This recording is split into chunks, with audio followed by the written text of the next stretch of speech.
കുറച്ചു മുമ്പ് ഒരു വീഡിയോ ഇട്ടിരുന്നു. ഞാൻ വീട്ടിലിരുന്നപ്പോൾ ഞാൻ ദൈവത്തോട് പ്രാർത്ഥിച്ചിരുന്നു സത്യം ജയിക്കണം.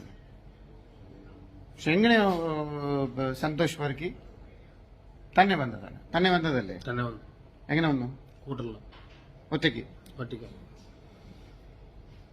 എനിക്ക് ഒരുപാട് സംശയങ്ങൾ ഉണ്ട്, ഇപ്പോഴും ഉണ്ട്. പക്ഷെ എന്നാലും ഇപ്പോ എല്ലാ കാര്യങ്ങളും മീഡിയ എടുത്ത് വിത്ത് ഫുൾ ഫ്രീഡം ആയിട്ട് സന്തോഷ് സംസാരിച്ചു അല്ലേ? അദ്ദേഹം പറയുന്ന ഒരു പോയിന്റ് ഉണ്ട്. അതെന്നത് അത് പേരെന്ന്? OCD, obsessive compulsive disorder. OCD, obsessive compulsive disorder. എത്ര വർഷം മറ്റേ? 20 years. മെഡിക്കേഷൻ കഴിക്കുന്നുണ്ട്. മെഡിക്കൽ റിപ്പോർട്ട് ഉണ്ടോ കയ്യിൽ? അതിന് മരുന്നുണ്ട്. മരുന്നുണ്ടോ?